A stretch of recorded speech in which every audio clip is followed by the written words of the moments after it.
मात्र एक शक करने से कई जिंदगियां बर्बाद हो जाती हैं। आज की हमारी ये कहानी इसी का उदाहरण है। नमस्कार, मैं हूं नीरज और आज आपको सुनाने जा रहा हूं सच्ची दास्तान।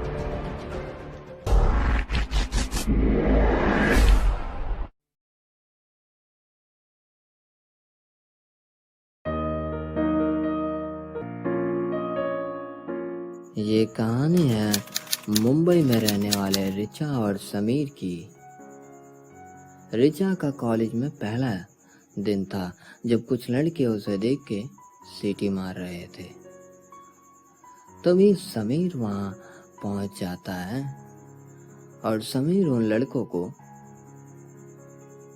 डांटता है और वहां से जाने के लिए मजबूर कर देता है। रिचा और समीर की ये कॉलेज की पहली मुलाकात थी जो कि दोस्ती में बदल गई।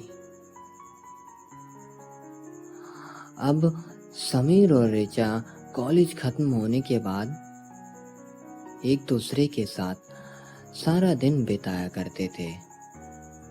हंसते थे, खेलते थे, एक दूसरे से लड़ाई करते थे, छोटी छोटी बातों पर एक दूसरे की टांग खींचा करते थे। सब कुछ बड़ा अच्छा चल रहा था। कॉलेज का एक ग्रुप मनाली जा रहा था जिसमें रिचा भी थी।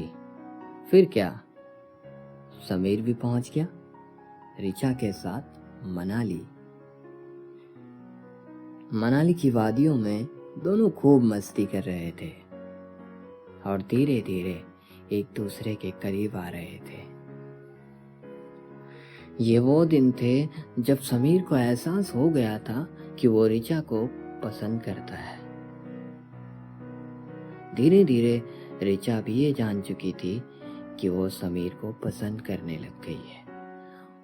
उसकी फीलिंग्स समीर के लिए बन चुकी है। अब बस समय था तो बस दोनों एक दूसरे से अपने दिल की बातें कह दें। फिर वो दिन भी आ ही गया। 3 साल बाद जब समीर और रिचा का कॉलेज खत्म हुआ, दोनों की नौकरी लग गई, तभी रिचा और समीर ने एक दूसरे को प्रपोज कर दिया।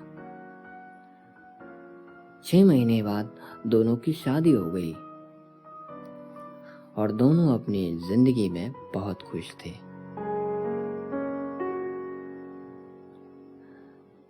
समीर के मम्मी पापा को रिचा बहुत पसंद आई थी। वो रिचा जैसी बहू पाकर बहुत खुश थे। अब शादी को पूरे 2 साल हो चले थे। समीर के मम्मी पापा कहने लग गए कि उन्हें घर के आंगन में बच्चे की किलकारी सुननी है। अब शादी को 3 साल होने वाले थे, लेकिन रिचा को अब तक बच्चा नहीं हुआ था।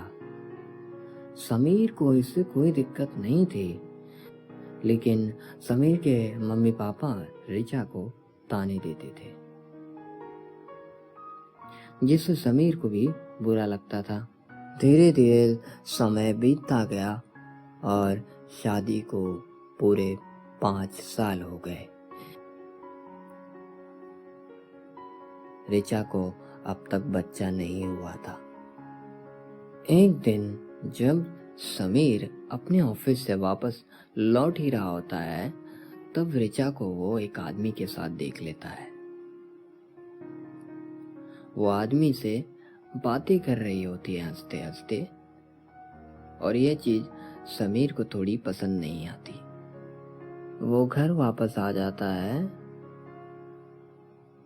और रिचा से कोई सवाल नहीं पूछता है कि तुम वहां क्या कर रही थी, कौन था वो, कुछ नहीं पूछता है।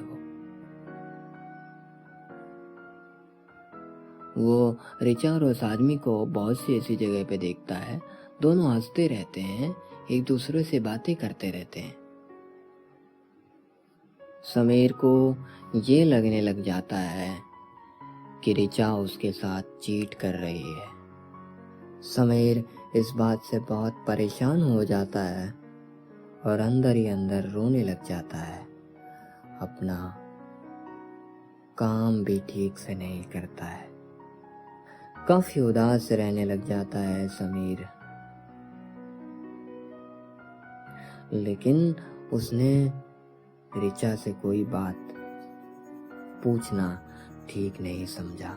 एक दिन जब ऋचा किचन में खाना बना रही होती है, तभी उसके फोन की घंटी बजती है और वो फोन समीर उठा लेता है। तभी दूसरी ओर से एक आवाज आती है, हेलो समीर, मैं आज तुमसे मिलने आ रहा हूँ, ठीक है? और वो फोन रख देता है। समीर ये सोचता है ये वही आदमी है जिसके साथ ऋचा घूमने जा रही थी हर जगह। लगता है ऋचा अब मुझे डिवोर्स देना चाहती है। ये बात सोचकर समीर बहुत परेशान हो जाता है और रोने लग जाता है। जब वो जोर जोर से रोने लग जाता है, तभी ऋचा भागते हुए आती है। ऋचा भी जोर जोर से रोने लग जाती है और पूछती है, क्या हुआ, क्या हुआ, क्यों रो रहे हो?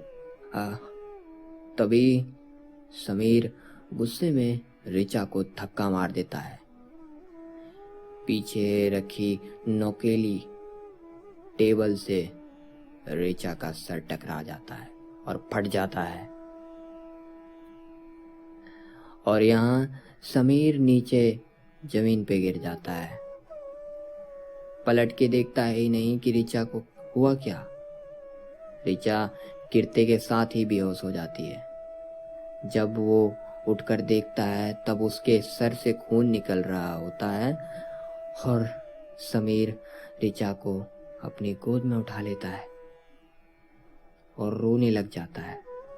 तभी दरवाजे पर एक घंटी बजती है। लेकिन पहले समीर ऋचा के हाथ में रखा हुआ लेटर पढ़ना जरूरी समझता है। लेटर जैसे ही समीर पढ़ना शुरू करता है, उसकी आंखों में आंसू आ जाते हैं, क्योंकि उस लेटर में जो लिखा था उसके बाद समीर जिंदगी भर अपने आप को कोसता रहा।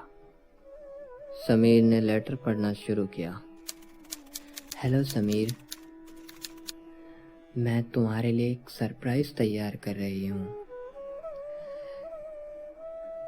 मेरा एक कज़न था जो कि बचपन में ही अमेरिका डॉक्टरी की पढ़ाई करने के लिए चला गया था। अब वो वापस आ गया है। मैं उसी से अपना इलाज करवा रही हूँ। अब इलाज से बहुत फायदा भी हुआ है।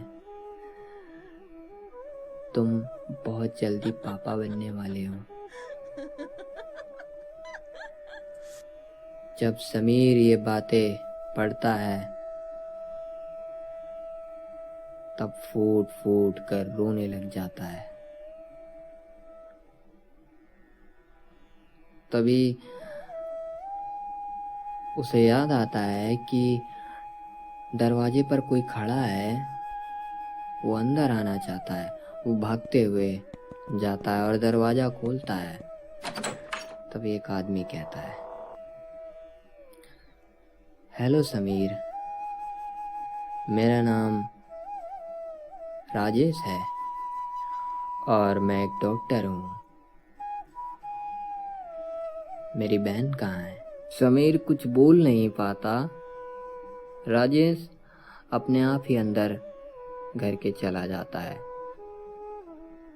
जब वो ऋचा के पास जाता है तब उसकी आंखें फटी की फटी रह जाती हैं। ऋचा के सर से खून निकलता रहता है। वो उसे हॉस्पिटल लेके जाता है। दोनों हॉस्पिटल जाते हैं,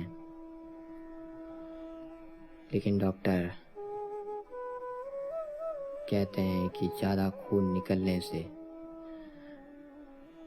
रिचा अब इस दुनिया में नहीं है।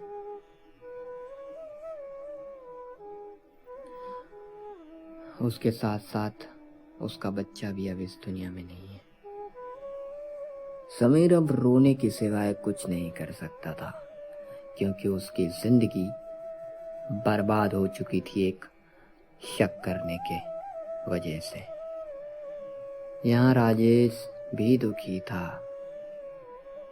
और उसकी पूरी फैमिली। जिनका प्यार सच्चा होता है वो एक दूसरे पर भरोसा करते हैं, उन्हें समझते हैं। समीर ने यहाँ रिचा से कुछ ना पूछकर उस पर शक कर कर अपनी जिंदगी बर्बाद कर ली। हम जिनसे प्यार करते हैं उनसे सारी छोटी बड़ी बातें पूछते हैं, शेयर करते हैं, लेकिन समीर ने ऐसा कुछ नहीं किया। आज भी समीर ने दूसरी शादी नहीं की, क्योंकि इन सब वाक्यों के होने के बाद वो अपने आप को कभी माफ ही नहीं कर सका। वो अपनी रिचा की याद में आज भी खोया हुआ है।